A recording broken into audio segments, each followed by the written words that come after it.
Sir, मंत्रिमंडळ बैठकीमध्ये दोन महत्त्वाचे निर्णय तुमच्या विभागाचे झालेले आहेत. काय निर्णय आहेत आणि कशा प्रकारे त्याचा इम्पॅक्ट असेल?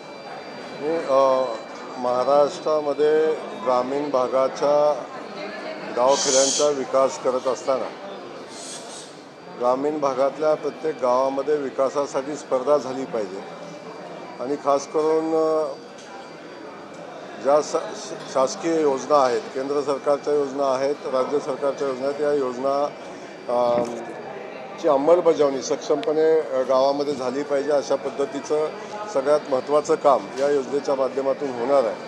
मुख्यमंत्री समृद्ध ग्राम ही योजना स्पर्धात्मक विकासाच्या दृष्टिकोनातनं माननीय मुख्यमंत्री महोदयांच्या सूचनेनुसार आपण ग्रामविकास खात्यानं आज मंत्रिमंडळाची मान्यता घेतलेली आहे आणि त्या अनुषंगानं या गावातल्या विकासाची जी स्पर्धा या निमित्तानं होणार आहे त्यामध्ये गावातली सर्वोत्तम शाळा असेल, गावातली सर्वोत्तम अंगणवाडी असेल, गावातली सर्वोत्तम ग्रामपंचायत असेल, गावातल्या रस्त्यांचे प्रश्न असतील ते असेल, गावातली सर्वोत्तम स्मशानभूमी असेल आणि त्या अनुषंगिक पर्यावरणपूरक काम गावामध्ये जे आपण करणार आहे त्या संदर्भातली स्पर्धा असेल.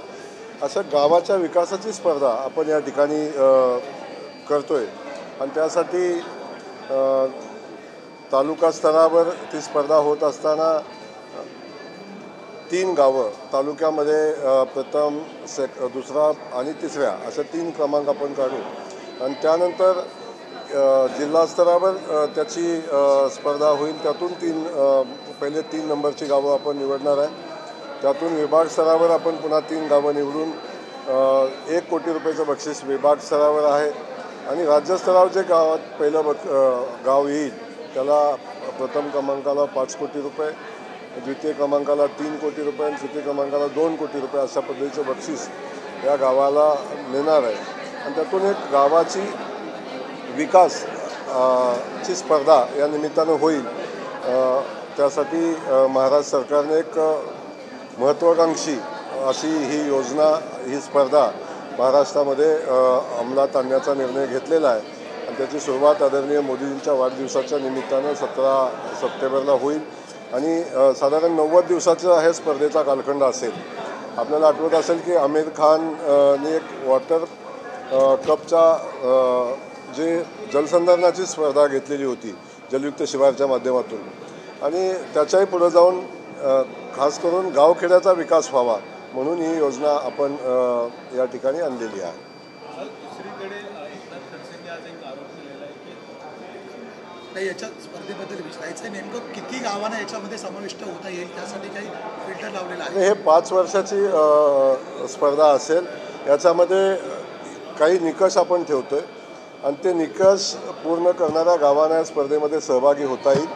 साधारण एका तालुक्यातनं 25% गावांना पहिल्या वर्षी सहभागी होता येईल आणि त्याचे निकष असतील. त्या निकषातनं 25% गावाची पहिल्या वर्षी पात्र होतील. त्या गावांचा याच्यामध्ये स्पर्धेमध्ये समावेश घेता येईल.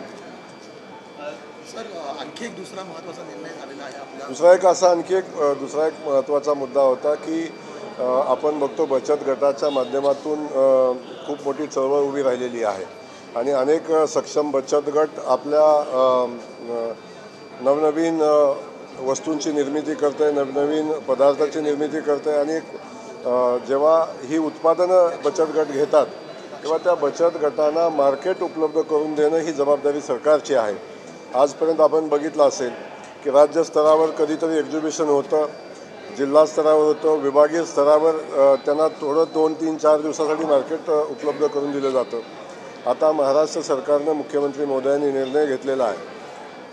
आम्ही जिल्हा स्तरावर उमेद मॉल म्हणून एक नवीन संकल्पना आणलेली आहे, ज्या ठिकाणी बचत गटाच्या महिलांच्या उत्पादनांना 12ही महिने मार्केट त्या ठिकाणी मिळेल आणि त्या ठिकाणी जे बचत गट सक्षमपणेच आणि दर्जेदार उत्पन्न घेतील त्या बचत गटांना त्या मॉलमध्ये माल विक्री करण्यासाठी जागा दिली जाईल आणि त्यातून महिला सक्षमीकरणाचं काम यातून होईल आणि जो मोदीजींचा लखपती दीदी हा जो प्रोग्राम आहे त्याला या निमित्तानं बळ मिळेल. अशी एक महत्त्वाकांक्षी योजना आपण हातामध्ये घेतलेली आहे. जिल्ह्यामध्ये आमच्या प्राईम लोकेशनला जागा आहेत, त्या जागा निवडून 20 कोटी रुपयाचा एक मॉल अशा पद्धतीचे 10 मॉल चालू वर्षी करण्याचा निर्णय घेतलेला आहे. कुठे कुठे हे मॉल एकंदरीत असतील मुंबईमध्ये? साधारण आपण मुंबईमध्ये तर आपण मॉल करतोच आहे. खारघरला आपली जी जागा आहे त्या ठिकाणी मॉल करतोय. आणि जे जिल्हे यावर्षी निकष पूर्ण करतील आणि परिपूर्ण असा प्रस्ताव देतील त्याला जिल्ह्याला निवडण्याचा अधिकार माननीय मुख्यमंत्री महोदयांना दिलेला आहे. चालू वर्षी 10 जिल्हे मुख्यमंत्री महोदयांच्या निर्देशानुसार आपण निवडू आणि 10 मॉलचं काम चालू वर्षी यावर्षी चालू होईल. सर, एकनाथ खडसेंनी एक आरोप केला आहे की माजी मंत्री हनी ट्रॅपमध्ये आहेत साताऱ्यातले दोन, असं आरोप केला आहे. आता माझी कोण आहे मला माहिती नाही. धन्यवाद.